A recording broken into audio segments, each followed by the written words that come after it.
इस मंदिर में देश की प्रधानमंत्री इंदिरा गांधी तक को नहीं आने दिया क्योंकि वो एक मुस्लिम है। और तो और एक लेडी जिन्होंने 1,78,00,000 का डोनेशन दिया, उनको भी नहीं आने दिया जस्ट बिकॉज वो एक हिंदू नहीं थी। ये एक ऐसी जगह है जहाँ पुराने रीति रिवाजों के साथ साथ बहुत सारी मिस्ट्रीज भी छुपी है जो टाइम के साथ साथ धीरे धीरे गहरी होती जा रही। और इस मंदिर में भक्ति के सिवा कुछ ऐसी अनकही बातें भी हैं जो आपको चौंका देंगी। जगन्नाथ मंदिर भारत के 4 धामों में से एक है, लेकिन जैसे जैसे साइंस आगे बढ़ता जा रहा है लोगों का भगवान से विश्वास खत्म हो रहा है। लेकिन इस मंदिर की मिस्ट्रीज ऐसी हैं जो साइंस को भी सोचने पर मजबूर कर देती है। तो चलिए इस सफर पे जहां हम आपको बताएंगे जगन्नाथ मंदिर की अनसुनी कहानी और कुछ छुपे हुए राज। और अगर आप उन लोगों में से जिनका भगवान से पूरा विश्वास खत्म हो गया है तो इस वीडियो के एंड में आपकी सारी गलतफहमियां दूर हो जाएंगी।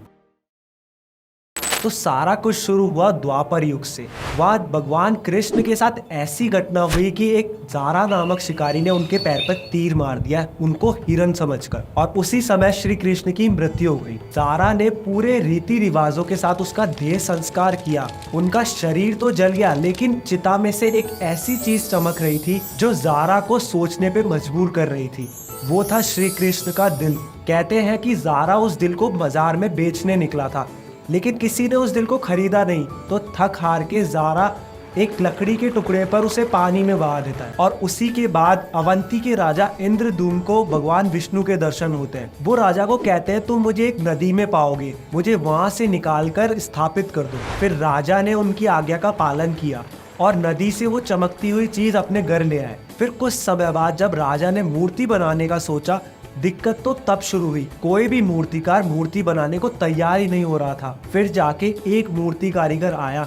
उन्होंने एक शर्त भी रखी कि उनसे 21 दिन के लिए ना तो कोई बात करे और ना ही कोई उन्हें परेशान करे। राजा ने उनकी सारी शर्तें मान ली और माना ये जाता है कि वो मूर्तिकार और कोई नहीं बल्कि देवताओं के वास्तुकार भगवान विश्वकर्मा थे। उन्होंने सिर्फ नील माधव की मूर्ति बनाने के लिए ये अवतार लिया था। जैसे ही उन्होंने मूर्ति बनाना शुरू करा तो हर रोज मूर्ति बनाने की आवाजें आती थी, लेकिन 16 दिन बाद आवाजें आनी बंद हो गई। और इसी को देखते हुए उन्होंने दरवाजा खुलवा दिया। पर जैसे ही उन्होंने दरवाजा खोला तो मूर्तिकार कहीं गायब हो गया था।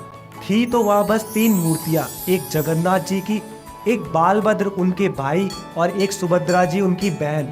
उनमें से भी जगन्नाथ जी की मूर्ति आधी ही बनी थी, जो आप इन तस्वीरों में अच्छे से देख सकते हैं। ये कहानी जितनी अनसुनी थी उतने ही अनसुने हैं इस मंदिर की कुछ ऐसे राज जो आपको चौंका देंगे। जैसे ही आप जगन्नाथ मंदिर के अंदर जाएंगे, मंदिर के ऊपर एक झंडा दूसरी दिशा में लहराता हुआ दिखेगा आपको। ये चीज साइंस को भी कई बार घुमा देती है कि ये पॉसिबल कैसे आखिर। और तो और उस झंडे का हर रोज बदलना भी जरूरी है, क्योंकि ये माना जाता है कि अगर वो झंडा नहीं बदला गया तो अपने आप ही मंदिर 18 सालों के लिए बंद हो जाएगा। और तो और नोटिस करने वाली बात ये है कि मंदिर के ऊपर एक चक्र है। जब भी आप उसको देखोगे वो आपकी साइड ही दिखेगा, भले आप कोई सी भी साइड खड़े हो जाओ। और तो और इस मंदिर की कभी शैडो भी नहीं बनती। आप किसी भी टाइम चल जाओ दिन के, क्योंकि भगवान की ऐसी लीला है जो आपको कहीं और नहीं देखने को मिलेगी। और मंदिर के बाहर जैसे आप खड़े होते हो तो समुद्र की आवाजें आती है, लेकिन जैसे ही आप अंदर जाते हो वो आवाजें कहीं गायब हो जाती हैं। आपने कई मंदिरों के ऊपर पक्षियों को बैठे हुए देखा होगा, लेकिन अजीब बात यह है कि जगन्नाथ मंदिर के ऊपर कोई पक्षी बैठता तो क्या, उठता भी नहीं है। मंदिर में हर रोज बहुत सारे लोगों का खाना बनता है, लेकिन एक भी दिन ऐसा नहीं गया जिस दिन खाना कम या ज्यादा पड़ा हो। सबसे शॉकिंग चीज ये है कि यहाँ का प्रसाद 7 मिट्टी के बर्तनों में बनता है, लेकिन सबसे ऊपर वाला खाना सबसे पहले पकता है। पर लॉजिकली देखिए तो सबसे नीचे वाला बर्तन पहले पकना चाहिए। ये कुछ ऐसे चमत्कार है जो साइंस को अब तक समझ नहीं आया। जगन्नाथ मंदिर सिर्फ भक्ति का एक मंदिर नहीं बल्कि एक ऐसी जगह है जहाँ साइंस भी अपने हाथ खड़े कर देता है। ये थोड़ी सी मिस्ट्री समझना हमारे लिए इतना मुश्किल हो रहा है, तो भगवान की कई ऐसे चमत्कार है जो हमारे बस के बहुत ज्यादा बाहर है। और शायद इसीलिए आज भी लोग दूर दूर से सिर्फ भगवान जगन्नाथ के एक दर्शन के लिए आते हैं, अपने मन में एक ऐसा विश्वास लेकर कि ये जगह हमें भगवान से मिला देगी। ऐसी ही अनकही अनसुनी कहानी के लिए चैनल को सब्सक्राइब कर दीजिए। और आपको नेक्स्ट वीडियो किस टॉपिक पे चाहिए वो कमेंट बॉक्स में जरूर बताना।